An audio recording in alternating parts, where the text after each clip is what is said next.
Hello, I'm Terrence McNally, and welcome to another episode of Freeform, a world that just might work. And I'm going to be speaking today with HEDRICK SMITH, Pulitzer Prize-winning former New York Times reporter and Emmy-winning producer-correspondent, about the Democracy Rebellion, his PBS documentary on grassroots movements who are winning political reform victories state by state.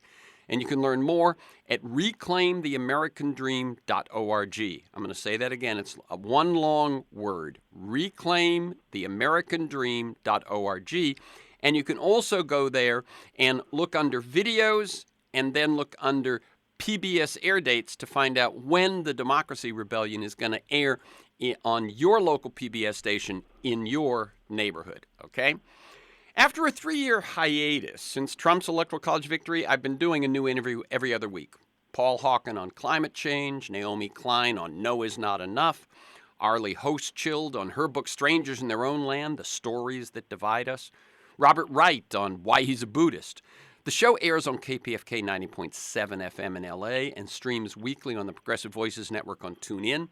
Podcasts are available anytime, anywhere on Apple Podcasts, most major podcast sites, and at my site, Terrence McNally, one word, TerrenceMcNally.net. Quick plug for participation. Every show I spell out a few websites that I think are helpful if you want to be more engaged.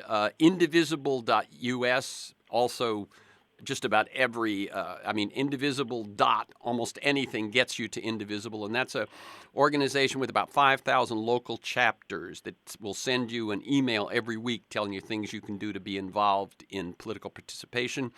A couple that are digital but work closely with the grassroots on a national level, moveon.org, that's one word, moveon.org, and Courage Campaign, one word, couragecampaign.org in the state of California.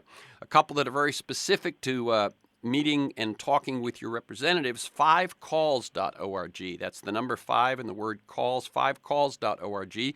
Tells you what are the most relevant and timely calls you might make to your representatives. And Town Hall Project, one word, townhallproject.com, which tells you when your representatives are going to be holding public meetings at home, and you can go and speak to them person to person. To today's guest, and some good news. Buried beneath all the headlines, tweets, and cable news clashes about D.C. gridlock or dark money or Trump outrages and impeachment, how many of you know that 2018 was the best year for political reform since the 1960s, and that new reforms are already having real-world impact? Connecticut's public funding of campaigns has transformed state politics, changing who can afford to run, putting more women and minorities in office, lessening lobbyist influence on the legislature. California has a crackdown to expose dark money. These disclosure acts, they disclose the dark money funding networks that provide the funding for initiatives and ballot propositions, and this provides a model for other states to follow. Florida's path-breaking gerrymander reform, voted in by a huge supermajority, which shocked the power elite and caught lawmakers secretly violating the law. To get a deeper look at this movement, tune in as PBS stations all over the country air The Democracy Rebellion, in which today's guest, HEDRICK SMITH, takes you into 6 states where citizens are actively reclaiming democracy. HEDRICK SMITH spent 26 years as a reporter, editor, and bureau chief at the New York Times, serving in Saigon, Cairo, Paris, the American South, and as bureau chief in Moscow and Washington. In 1971, he was a member of the Pulitzer Prize-winning team for the Pentagon Papers series. And in 1974, he won the Pulitzer Prize for international reporting for his reporting from Russia and Eastern Europe. His book, The Russians, was a #1 American bestseller, translated into 16 languages. His 4 other books, including Who Stole the American Dream in 2012, were bestsellers. He has created 26 primetime specials and miniseries for PBS since 1989, including Is Walmart Good for America?, The Wall Street Fix, Can You Afford to Retire?, Rediscovering Dave Brubeck. By the way, I interviewed Smith on the book Who Stole the American Dream in 2012, and you can find and listen to that interview on my site, TerrenceMcNally.net, and on the many podcast sites where my episodes play. Welcome again, HEDRICK SMITH, to Freeform, a world that just might work. And let me tell listeners, we're recording this conversation Friday, January 3rd. Terrence, it's great to be with you again. I enjoyed the first round. I'm sure this will be a good conversation. Great. I like listeners to get a feel for the people behind the work and the ideas that we talk about. And you have a long, if I'm not mistaken, I count 26 years in newspapers and then 40 plus years as an author and in television. That's a little bit much, but it's getting close to 60 years total. That's what I'm thinking. Yeah, I've been doing this a long time. I want you to do a couple of things in this answer. One, trace that path a little bit for listeners so they can get a little more background on you. And then that last thing that you were about to say, which is what keeps you going. But those two. Yeah, well, I began actually in high school working for my hometown newspaper in the summer in Greenville, South Carolina.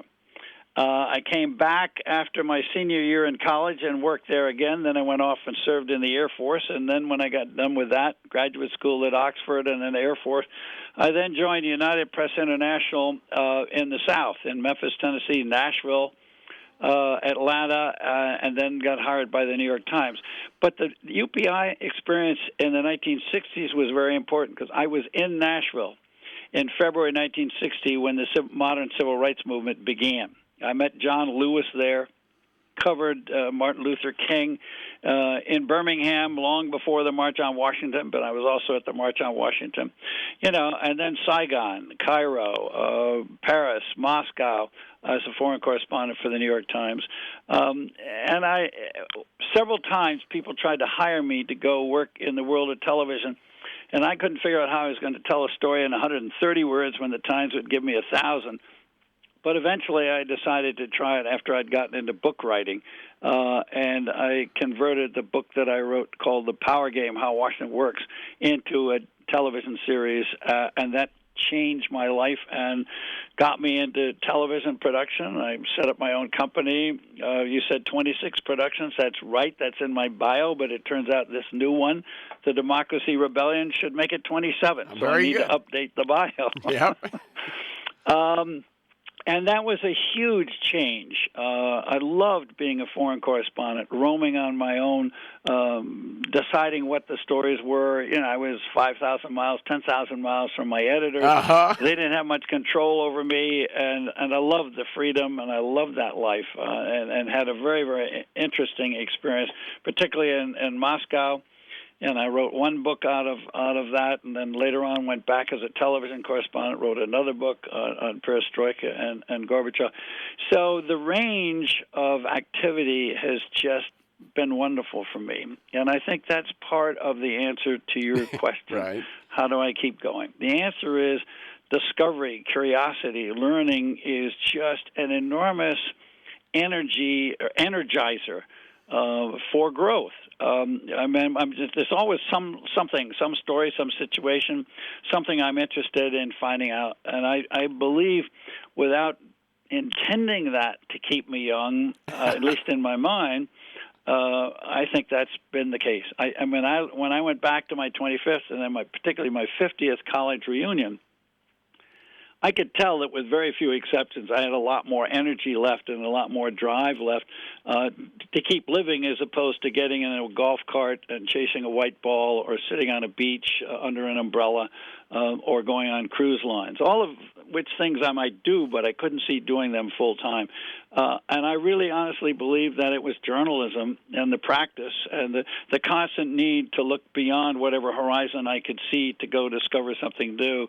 That's keeping me going today at age 86. Yeah. And that's why I got a new documentary. Now, do I plan to do 5 more documentaries? I don't think so, but I do have a couple of other ideas.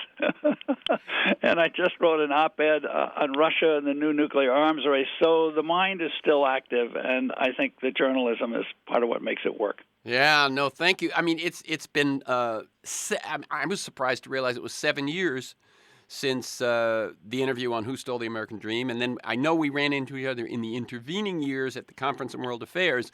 But I am always, as I look around me and see others become, less active, less engaged as the years wear on. I think of folks like you and Norman Lear and folks like that just keep trucking. Well, one has to be acknowledge something that we're just plumb lucky. I mean, some of this is just DNA and it's a matter of chance.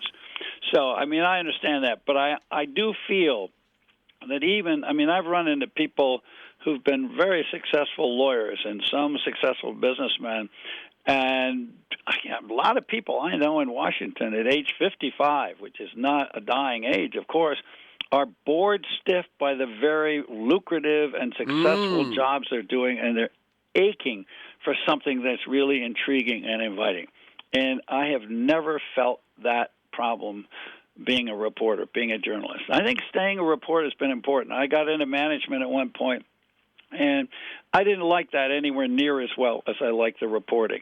When I ran my own firm making television production, I had to manage, but I was also still reporting and editing and doing the creative work. And to me, that's really essential to fun, to the enjoyment of life, and it's also the way my curiosity plays out. I'm interested in how systems work, how countries work. I'm much less interested in just the daily breaking news, although I did that for a long time. No, I understand that. Right. There's daily events, and then there's the arc, sort of that these things fit into. That you take a step back and you see where are we going and how can we affect it. I mentioned the 2012 book. Or how did we get here? Well, I mean, I have this one format that I use sometime. If it's broken, in this case, let's say democracy, how did it get broken? What's the evidence that it is? How did it happen, and how do we fix it? It's like those are the questions. And I mentioned the 2012 book, Who Stole the American Dream, and I believe that in some ways, some of the stimulus for this documentary and the research you've been doing on folks who are fighting to restore and reform democracy come out of that book. What happened, Terrence, was that after I wrote that book, Who Stole the American Dream, which was my own effort to discover for myself how do we get the terrible economic inequalities that we have, and how are they structurally built in terms of home ownership and retirement costs, and not just wages and profits, although that's in it too, and going around the country giving talks about that book and that problem on college campuses, to civic groups, to all kinds of organizations. I kept getting peppered with questions from people saying, what are we going to do about it? And I also talked about the kind of dysfunctional political system we had fallen into, and they were asking about that. So I began to explore that myself. What are we doing about it? Who's working on it? Where is it happening? So that I could answer the questions of the audiences. And then I needed a repository of the information that I was beginning to collect. So I created the website, reclaimtheamericandream.org, that you just mentioned. And it's loaded with information. And it was the springboard into the documentary. So you're absolutely right. There's a direct connection between my last book and this documentary, even though it took 6 or 7 years to get from one to the next. Yep. And that website, I do want to talk just another minute about that, because, as you say, it is not a static website by any means, and it is not just go there and see what Hedrick wrote lately. It's very much an interactive website offering tools, telling you if this is the issue you care about, learn this, and here's who's working on it, etc. If you want to talk just any more about what you are most proud of in terms of that website. Well, it's a cafeteria. It's an intellectual cafeteria. I've taken several issues: public funding of campaigns, exposing dark money, voters' rights, Citizens United, but also some economic issues like student debt, like minimum wage, like what I call sharing capitalism, where are there companies that are actually doing innovative work, but they're also sharing more of the wealth. And what I did was I set up what I call an issue brief. What's the issue? How did it become an issue? And then there's a progress report, and it's literally a state-by-state rundown, what people are doing in different states on these different issues, and then what I call a success story. Is who's tackled the issue and come out on the other side with a solution. and then what readings would you read, and then what organizations, as you said, what organizations are you working on this issue, so that and we even have what we call a toolbox. You can click on a toolbox, and then you can go get whatever it is you want on whatever issue, at least the ones that I cover, wherever you want to go.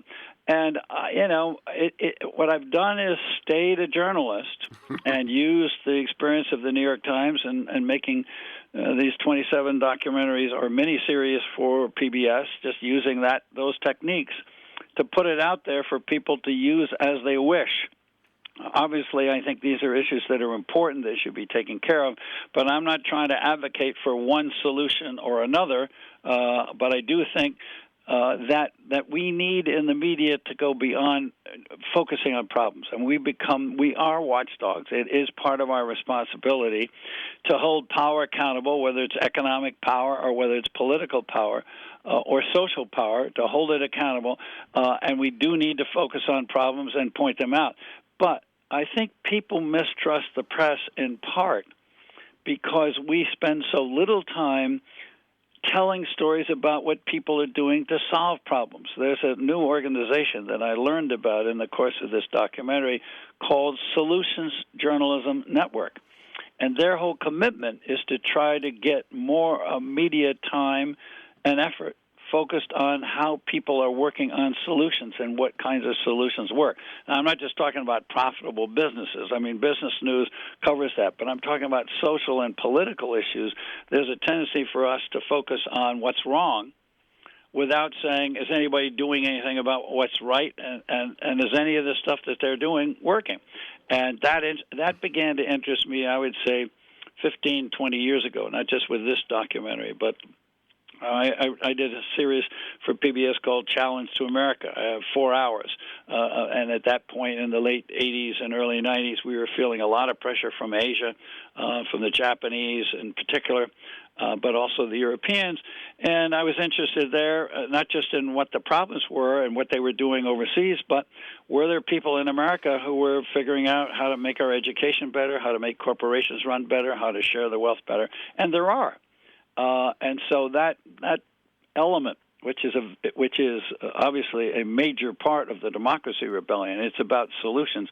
It's about people taking action to tackle the problems that are frustrating, 70, 80, 90% of the American public, at least according to opinion polls. So that idea of dealing with solutions or efforts at finding solutions has been part of my reporting and my television production work and my book writing, for at least 10, 15 years. And as you know from Who Stole the American Dream, there's a good bit of that in the last couple of chapters of that book. Yeah. Now, and I would just say this is that orientation is one I share from the very start, and I've been doing this since '96. Hard to believe. I say this is about a world that just might work. It's the people who are right. It's the I'm looking at the problems, but I'm always looking at who's doing something that might get us out of this, and always looking for the solution. I hate to go through an hour and not get into some of how are we fixing this and how are we going to fix it. And watching the Democracy Rebellion, I found myself cheering your heroes on. One thing you do is you choose these 6 states, each one dealing with a different problem, but you zero in on usually a couple of individuals so that we also get not just the, again, like I said at the start of the show, it's not just the ideas, it's not just the reforms, it's not just the efforts, but it's the human beings who are making this happen and what makes them, what drives them. And I found myself cheering these heroes on, and it was funny. At times I would go, yes, and I'd find myself feeling optimistic. And was that unfounded? No, it's not. It's not unfounded, but what it is, it's a wonderful discovery. I mean, because, and I have to say that's even true for me as a reporter. When I went around the country making these talks, and I was starting to look into this stuff, what I was hearing and reading from my colleagues based in Washington, the Washington Press Corps, reading public opinion polls and listening to the politicians was, and talking to people is we've got a broken political system. Elected officials don't listen to people like me. Lobbyists have too much power. Corporations have bought Congress. Elections are rigged. I mean, you heard that from both Donald Trump and Bernie Sanders back in 2016 and lots of other people since then. Basically, I was hearing a very negative picture. And I had a sense also that American capitalism was in trouble, even though lots of profits were being made and Wall Street was booming. Ordinary Americans were really suffering. They couldn't afford a really good education for their kids. They couldn't afford their own retirement. They couldn't afford their health care. So there were a lot of negatives. So to go out in the country and discover people like Cindy Black and Linda Bach out in Seattle working on a citizens movement to roll back Citizens United, objecting to the enormous Niagara of money in political campaigns and saying, we got to come off the sidelines. We got to do something about it. The politicians aren't doing it. Or people like Ellen Frieden in Florida, a very savvy attorney, but somebody who'd not really worked on political campaigns too much. She'd done some, but not much. She wasn't a professional. Putting together an unbelievable gerrymander reform movement across party lines, drawing in blacks, drawing in Latinos, obviously getting a lot of support from the Anglo community. I mean, seeing people like that was really inspiring to me. I mean, I was amazed, and you mentioned in your intro to the program the impact of the public funding of campaigns in Connecticut. It's changed the landscape of the state. I couldn't believe it when I got there. I mean, I've been around doing this reporting a long time. I've been around politics a long time. I've covered a bunch of presidential campaigns. I've covered 6 presidencies. I was surprised, and I'm immensely encouraged by what I've seen at the grassroots. I think part of our problem in America today, and certainly a big part of our problem in the media, is we're way too Washington-focused. I don't mean just on Trump, pro and con, which is certainly the center of our focus at the moment. But it's been very Washington-focused even during the Obama years and during the George W. Bush years and during the Bill Clinton years. And a lot of the good stuff in this country and this country's history has started out in the states. That's where the progressive movement started a century ago that led to women's right to vote and direct election of senators and a whole bunch of other reforms. And then the civil rights movement, began in places like Nashville and Montgomery, Alabama, and Greensboro, North Carolina, places like that. So I think going out to the country and finding the strength there is a natural thing to do. And like you, I was impressed with the people I saw, impressed with their with how deeply they care and how they found a way to channel their anger. A lot of them were very angry. And it's easy to be angry and sit at the 19th hole or sit at your bar or sit around your table and bitch about what's wrong. And there's a lot of that going on in this country. But these people said, no, we got to do something about it. What are you going to do with your anger? Well, I'm going to go out there and we're going to find something to change. And by God, they did it. And it's amazing. It's amazing to see how broad it is. Yeah. Now, one thing, I mean, you said that when you went out after the book, Who Stole the American Dream, and were speaking to Americans in person in groups, and they were saying, what can I do? I think that question, has been around for a while, and I think got very much heightened by Trump's election. But that I think there is, among Americans, that question, what can I do, seems to be such a paramount one, and that's exactly what your work and this documentary is speaking to. You covered civil rights movements in the 60s when they were happening, when it was bristling. You covered, anti-war. It seems to me that there was a time when the protests, the demonstrations, the mass movements were just a featured story. They were, there were other things going on, but they were like one of the threads. I feel like that's not so true now. No question. How similar do you find what's happening now, even if it's not being covered to that extent? Well, let's talk about the coverage for a moment, and then let's do the other, because I think there are a lot of similarities in the movements, but the coverage is enormously different. If we go back to the 60s during the civil rights movement, American electronic news, at least the electronic news, was dominated by the 3 networks. Yep. Most people tuned into the same news every night. one way or another. And that meant that people got some kind of the same picture of reality. That's number one. And today the media is fractured, and I don't mean just left and right, but it's just broken up. Nobody has anywhere near the dominance of the audience, okay?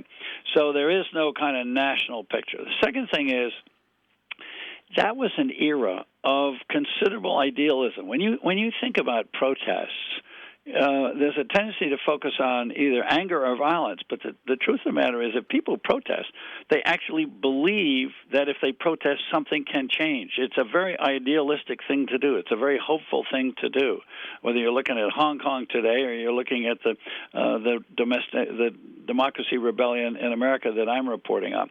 And I think that was a very optimistic era, and I think the media was optimistic. I think today the media is very cynical. Mm-hmm. I think the media is very cynical about hyper-partisanship, about the inability of ordinary people or popular movements to make any change. If there's a demonstration, if there's a women's march on the day after Trump is elected, it gets a massive coverage of the event. If there's a Parkland, Florida high school shooting and the kids protest, they cover the event. But it's covered as an episode. It's not covered as something deeper and continuing. And if it's not dramatic and not powerful, and if it doesn't create really powerful images, then it doesn't get much coverage, and it's not treated as being very important. And I think the cynicism of the media, also the shrinking of the media. Understand that the dollars and cents are much less. The media is much less profitable, so you don't have extra staff. If you want to do the kind of work that I'm doing, I worked on this for 3, 4, 5 years. Right. Okay, that takes a lot of commitment of time and money, and most news organizations find it a heck of a lot more profitable to cover Trump's tweets, because that's really easy. It doesn't take much time at all to cover that. It's like covering a fire in your local news. All you got to do is have a police radio, listen to when there's a fire, chase the fire truck, put the camera on it, and then go put the pictures on the air, and then people say, wow, they're really covering the news. Well, maybe they're not. Maybe the real news is the building code is no good, or that there was a bad landlord, or that something is sloppy, or there are electrical appliances that are exploding, or whatever. But that takes a lot of digging, a lot of effort. And if you got tight budgets, you don't do it. So I think the biggest change in some ways between the 60s and today in terms of the impact of and the knowledge about grassroots protest movements is that the media has changed. The movements in some ways are similar, not necessarily the same groups of people. In the civil rights movement, obviously, it was blacks. It was particularly blacks in the South, in Montgomery, Alabama, or Birmingham, or Nashville, or Greensboro, or Jackson, Mississippi, or St. Augustine, Florida, whatever it was, protesting. Joined by whites. And what's interesting today is if you have voter rights protests in North Carolina really fighting against legislation that's targeted against minority voters, most of the people that get arrested are the whites for protesting. So there's a lot of sympathy across racial lines there. But the coverage tends to be very local. The North Carolina story stays in North Carolina. The Connecticut reform story stays in Connecticut. The Seattle-Washington State story stays there. The California story is not terribly well known elsewhere. People are not, and the media are not, they neither have the knowledge nor the imagination to understand that there is a movement afoot here to try to fix democracy, and it's occurring from the bottom up. And what's going on, I think, is that ordinary Americans are both angry and frustrated and therefore active, but they also have begun to understand that if you want to get to dealing with climate change, you want to get to dealing with gun violence, and if you want to get to dealing with immigration, or you want to get to dealing with health care, the gateway issue is fixing our democracy. The gateway issue is making elections fair, giving more people the chance to vote, stopping politicians from rigging elections by manipulating the district maps through what is called gerrymandering, through the movement of dark money, through the concentration of donors. All those people, they've enough people. It may only be 5, 7, 8, 10% of the public, but enough people in enough states have begun to understand that if we're going to get back to a functioning democracy on substantive issues, we've got to fix the way our elections and our election campaigns work, because at the moment, the deck is stacked in favor of very wealthy, very powerful, very entrenched special interests. Yeah. That's really important, that change. The fact that people have awakened to that and decided they must do something about that is a phenomenal story. As a reporter, I love that story. It's a great story, and it's a story that is vastly, vastly, vastly undercovered. Very much so. Let me just read. There's a quote very close to the end. It's in the last minute of your documentary in which someone, and I forgot who it was exactly, but this is the line he says: "We are seeing activism the like of which we haven't seen in decades," echoing what you just said. "There is enormous opportunity to move reform today because people are hungry for concrete action they can take at this moment." And I think that speaks to exactly what you're saying, that because of the anger, because of the frustration, because of this question, what can I do? It is a very it's actually a very positive moment for action. Let me tell people that this is Freeform, a world that just might work.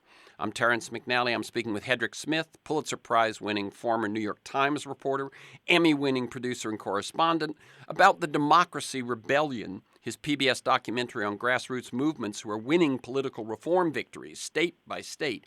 And you can learn more and find when the program will air on the PBS stations in your area at his website, reclaimtheamericandream.org.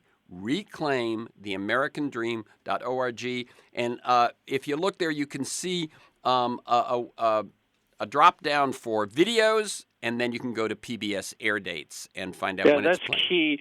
It's reclaimtheamericandream.org. Terrence, if I can just add. Yeah. On the toolbar at the top, you'll see a bunch of things, issue briefs, progress reports, and so forth. Then you'll see videos. Just hover over the videos. There'll be a drop-down. It says PBS airdates. If you go to the PBS airdates, you can find out where the Democracy Rebellion is playing. It starts showing, January 6th.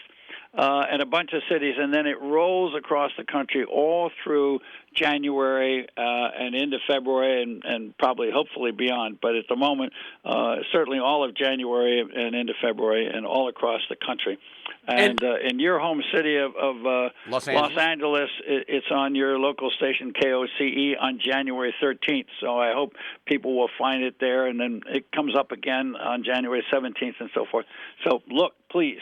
Yeah, and one reason we're saying this is that unlike some of the networks, PBS will maybe at the end, almost all the stations will show a program, but they won't necessarily show it at the same time. So there isn't just this one, Tuesday night at 9. That's not the way it works. So that's why you need to do that.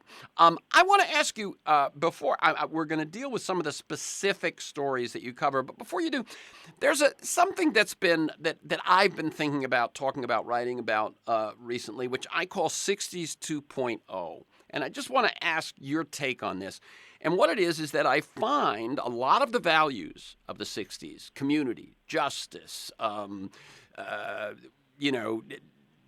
honoring nature, slowing down, not accepting, what the status quo, all of these things, alive again in millennials, in younger people for sure, and as you point out, as some of the characters who are the lead characters in some of your stories, every generation really. But I think that there are advantages this time. And among those advantages are, I'm going to just give you three. One is technology, that you can organize much more quickly and much more broadly with technology. We know that technology can be distorted and used to harm democracy, but it does give you advantages. Second, that the talent base is so much larger. Almost all the leaders in those years in the 60s were male. If it was a group of color, they were black males, Latino males, but it was almost always males. And an awful lot of them are ministers.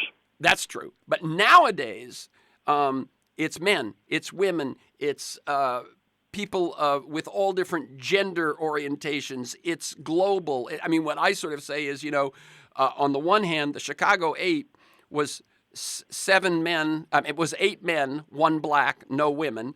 and now 2 words, Greta Thunberg. I mean, the range of talent that we get to call on for this change is much larger. And finally, that to some extent, those who wanted change were a little bit on their own back then. There were some activists in the Bay Area, some activists in New York, a few here and there. But now it seems to me there's a lot of boomers, there's a lot of millennials. There's just so much talent to draw on, and so my sense is that a lot of the values are resurgent, but the chances of success and sustainable success in changing society, I think, are greater. Your thoughts? Well, I think everything you cited is definitely true. Certainly, the technology of social media has opened up all kinds of avenues of communication and organization that weren't available before. And certainly, as you point out, the talent pool has been expanded by having many more people active in social life and having opportunities that they didn't have before. So I think that's true. I think there is one disadvantage that immediately jumps to my mind, and I mentioned it earlier, and that is the fact that the communications were dominated by 3 television networks meant that there was much more common knowledge of whatever it is those 3 networks covered. And if they focused on the civil rights movement, or they focused on poverty, or they focused on other problems such as immigration or guns or whatever, you had a lot wider knowledge base where people had a relatively common picture of what was going on. And I think society is much more fragmented. And the second thing is the political system has changed. The political system has become much more partisan. It was much easier back in the 60s to reach across party lines. Lyndon Johnson was able, as president, a Democratic president, was able to get the 1965 Voting Rights Act through the U.S. Senate because Everett McKinley Dirksen, the Republican minority leader in the Senate, agreed to work with the White House to break the filibuster mounted by Southern Democrats. And it's very hard to imagine that you could get that kind of bipartisan cooperation on a major issue in America today, absent the kind of political reforms we're talking about. So organizing, moving at the local level, which is what you and I are talking about, and what I think the Democracy Rebellion is about, and what its trademark is, which is moving city by city, state by state, rather than trying to deal with these problems at the national level through the Congress and through the White House. That's true. But if you get to the point where you want to, look at what the Democrats tried to do with H.R. 1, which was an omnibus reform package with public funding of campaigns and disclosure of dark money and gerrymander reform and everything wrapped into one. They got practically 100% of the Democratic votes, and they either didn't get any or they got 1 Republican vote because the parties have decided to take a stand on this as parties. And I think that's extremely harmful. And it exists in a number of states. You take embattled states like Wisconsin and North Carolina and Florida. They're very much partisan states. Fortunately, when you go to the grassroots, and this is another thing that I discovered, which was surprising to me and refreshing and encouraging, is that the reform movements themselves, when they're started at the grassroots and work their way up, they tend to be transpartisan. You tend to find people from all parties. Libertarian Party, Green Party. I was out in Seattle covering a push for public funding, and you had Tea Party types from the Patriot organization working with the League of Women Voters, which you don't imagine is going on if you're sitting in Washington or you're following the media talking about American politics. But I do think the sort of tribal politics in the official political establishment in Washington and in many state legislatures, and sadly in a few city and county governments, I think that is a real obstacle. Now, it may generate more grassroots reaction, more sense of rebellion because people are upset by this, and you can say, well, that's a stimulus to action. And I do think that some of Trump's actions certainly have been a stimulus to action. But it's kind of a negative way to go, and it's definitely a handicap. So, I think there have been some positive changes, but there's certainly some obstacles. But it's the obstacles that are, in part, generating the change. I think that the Citizens United decision by the Supreme Court, which is coming up on its 10th anniversary this month, which basically opened the floodgates to unlimited corporate and billionaire spending and campaigns, was probably the principal trigger to the modern democracy rebellion. That's what really angered lots of people, and there were resolutions passed in state legislatures, very quickly in a number of states right after that. And there are movements now in 20 states that have called for Congress to reverse that and pass a constitutional amendment. So I think excessive changes in the wrong direction are certainly creating the rebellion. So you can argue that. Let me ask one question about this national-local tension, if you will. And I spoke with Lawrence Lessig recently about his latest book, They Don't Represent Us. And it's clear to me that you and Lawrence share a lot of ground about how democracy is broken and the need to fix it. And I'm sure you're aware, Lawrence feels we can't achieve what we need to do without a constitutional convention to propose reform amendments. And then there are others who feel, oh, no, that's very frightening. Who knows what would happen? You let the genie out of the bottle. Do you have any thoughts about that? Because I'm sure, you're looking at how do we make these reforms happen. Well, I think it's a very tempting idea, but it's potentially very risky. Nobody's ever held a constitutional convention. The Constitution itself is very vague about how it could operate. It basically would write its own rules if it were summoned. I mean, the Congress could summon it if enough states demanded it. There is a movement on the balance the federal budget side where more than 30 states have called for a constitutional convention to deal with that. Once a constitutional convention is called and assembles, it writes its own rules. It determines what issues it's going to deal with. There's nothing that says once it's called that it has to stick with the issue that was the trigger for the Constitutional Convention. It can go in any direction.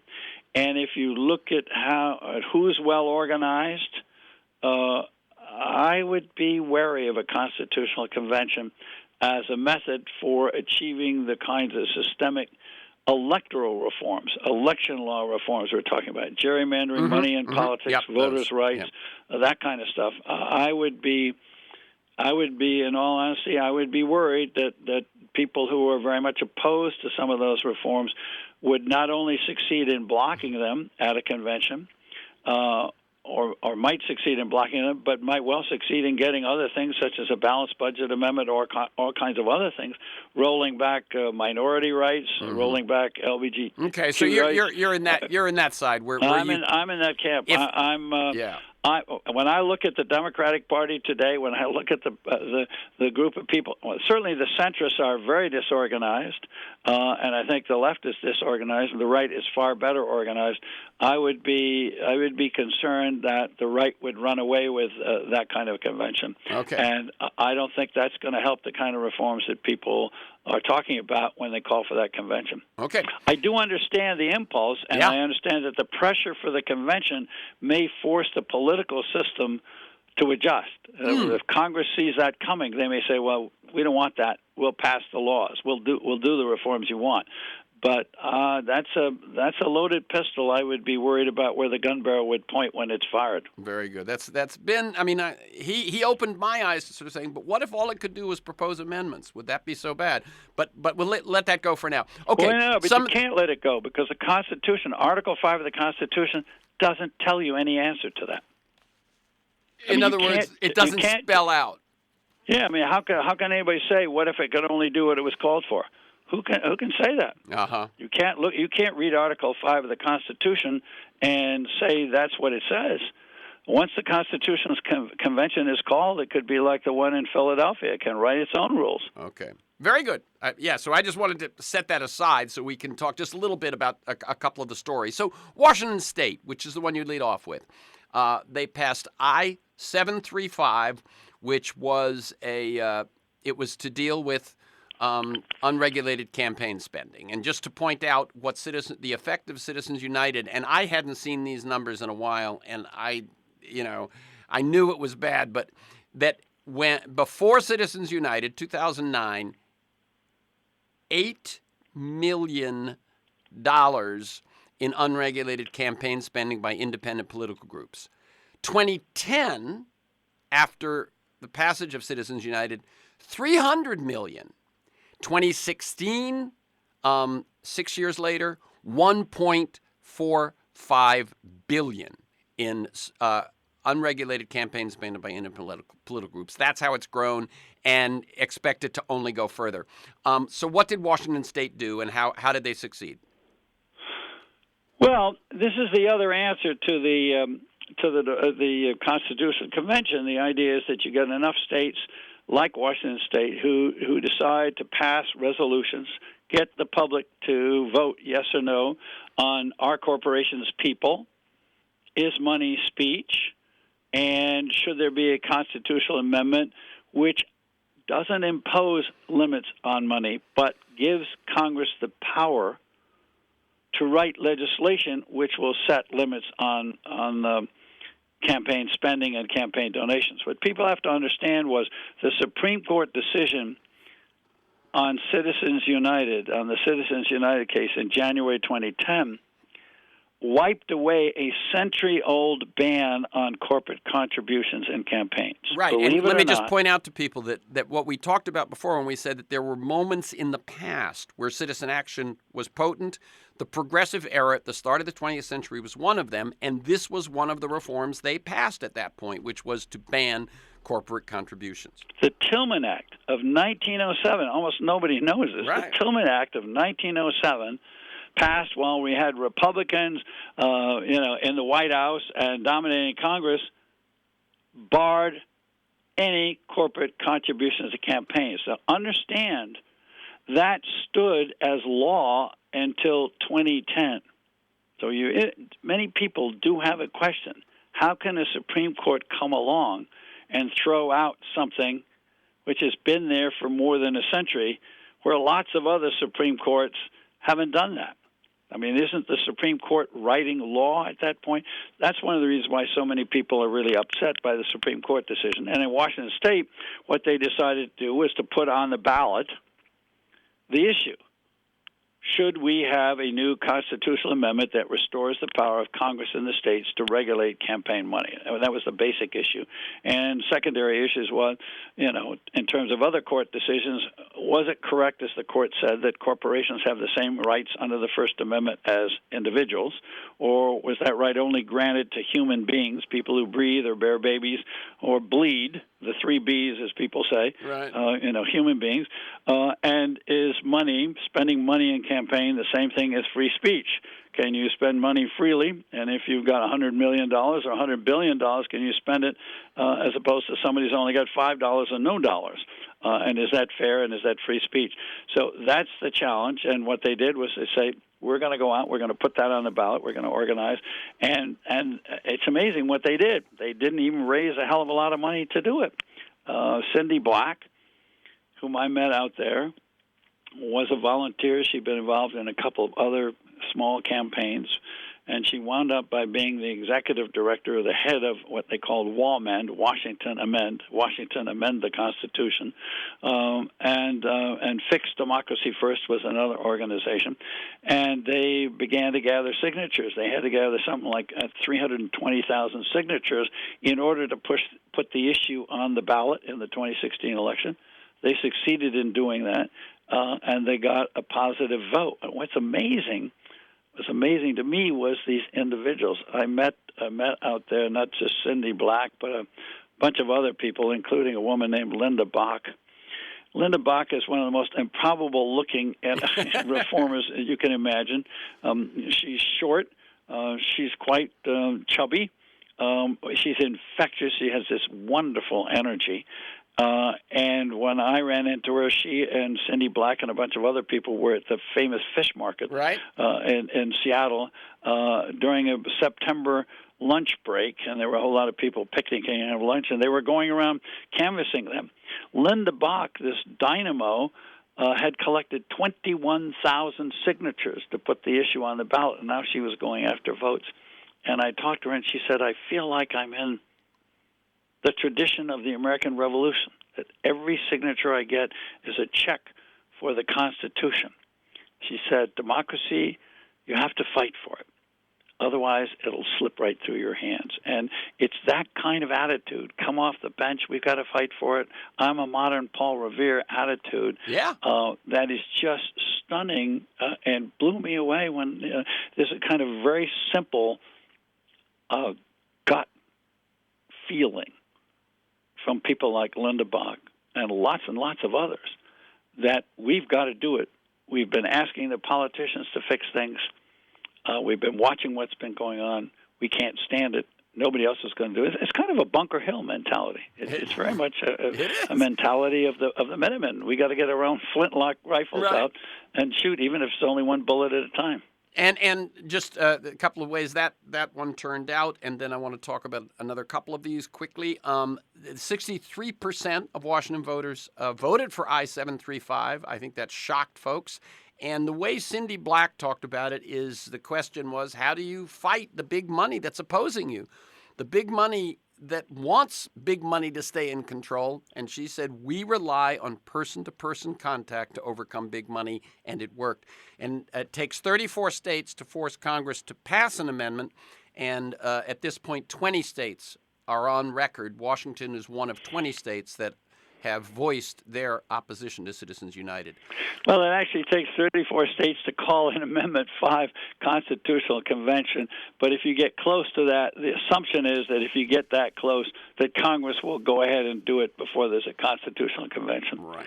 I mean, now, let's talk about Connecticut, because that one, I mean, this one is, pushing Congress to do something. Connecticut actually changed things, and as we mentioned briefly earlier, it really has changed what is possible in the state of Connecticut.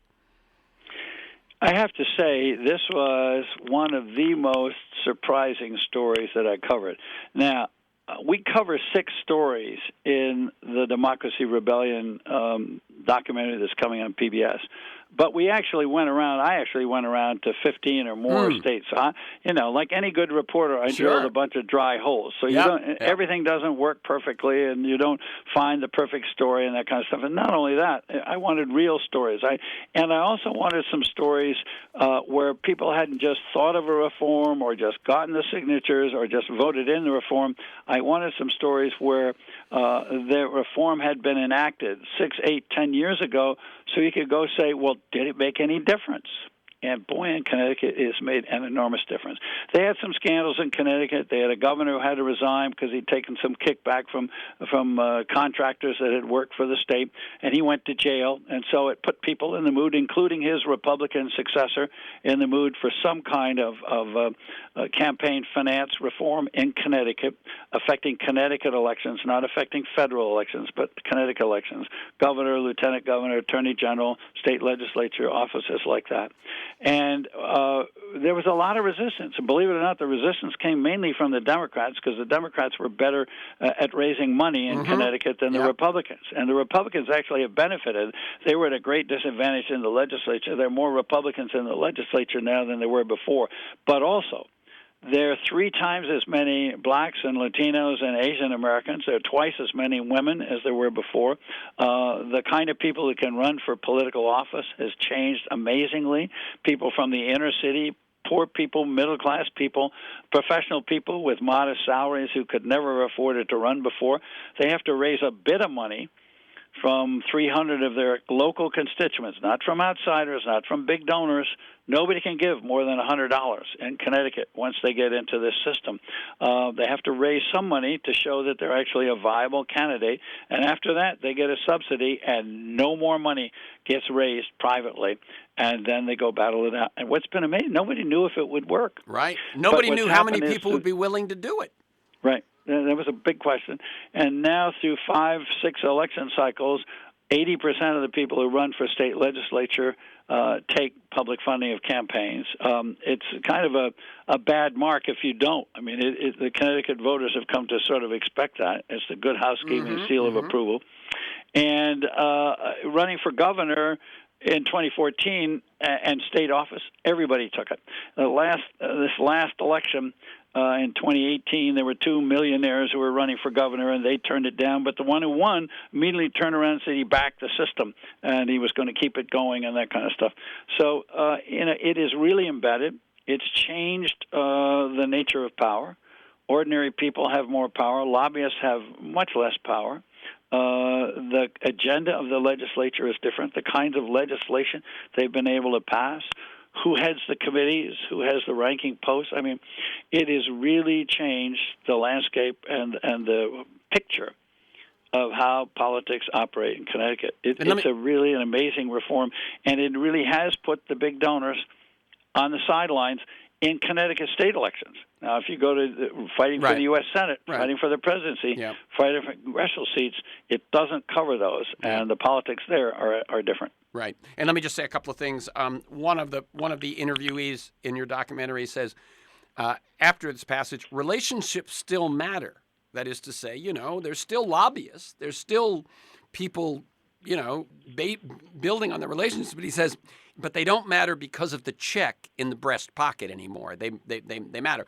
And you point out that bills pass that would have been very unlikely to pass if big money funded candidates.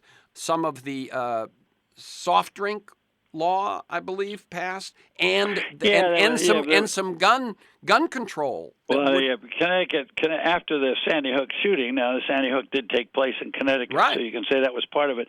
But people I talked to said that the kind of tough legislation they passed, background checks, bans on AR-15s, bans on multiple magazines, that kind of stuff, that it would not have passed. They might have passed something, but it would have been much weaker legislation if the NRA and other gun lobbies had been able to finance campaigns. So I think that, there's stuff on school lunch, there's healthcare stuff, there's inner city funding for retraining and education, that kind of stuff. A lot of materials, a lot of pieces of legislation that people tell me would not have passed under the old system. Okay, let me just tell people the other stories that are covered. In North Carolina, you deal with voter suppression and the Moral Monday movement, Reverend William Barber, and so on. In Florida, you deal with gerrymandering, which is something which is attempting to be dealt with in a lot of states. But theirs is unusual because it's the only thing. It's the only state that says explicitly you cannot gerrymander with the intent to favor one party over the other.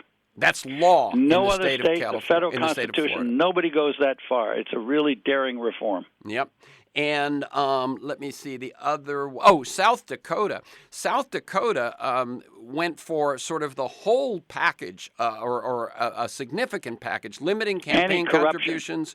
Yeah, the anti-corruption, which limits campaign contributions, greater exposure of funders, and these $100 democracy vouchers for public funding. And it won with 52% of the vote. But then the legislature repealed it, which struck me as appalling that could even happen. But these are the stories, and these are the characters, and this is the movement that you talk about in the documentary, which airs on PBS. In some places it's already begun, or no, it begins next week, others the week after. The website is reclaimtheamericandream.org. One word, reclaimtheamericandream.org, and you can go there, look for the drop-down menu that says videos, and in that one, look for PBS airdates, and you can find out when it will play in your city. The documentary is called The Democracy Rebellion, and for this conversation and many other interviews, articles, and transcripts and so on, to join me in pursuit of a world that just might work, you can go to my website, terencemcnally.net, or aworldthatjustmightwork.com. All one word, A World That Just Might Work. They're the same website. If you want to receive my weekly email announcement telling you who's going to be on, what we're going to talk about, and usually 8 to 10 issues that flesh out the conversation, you can sign up at my site or email me at temcnally@mac.com, temcnally@mac.com. You can also subscribe and listen to the Freeform podcast on Apple Podcast, iTunes, and most podcast sites. You can find years of podcasts there. That's archives include Michael Lewis, Jeremy Scahill, Naomi Klein, Robert Reich, Van Jones, Connie Rice, Greg Boyle. You can also follow me on Twitter, @McNally Terrence. Thanks to G. Lee and Mark Maxwell and Teddy Robinson in production, George Vasilopoulos at Progressive Voices, and most of all you, my listeners. Please share this podcast widely. Share the good news. Share the movement. Share what's possible. And finally, thank you, HEDRICK Smith. Keep up your good work. Terrence, I'll keep whacking at it, and I'm sure you will too. And I hope I hope this lifts people's spirits legitimately. This is not Pollyanna reporting. This is hard-nosed reporting. As you pointed out, the people won in South Dakota. They got slapped down. But the nice thing is they're back fighting again.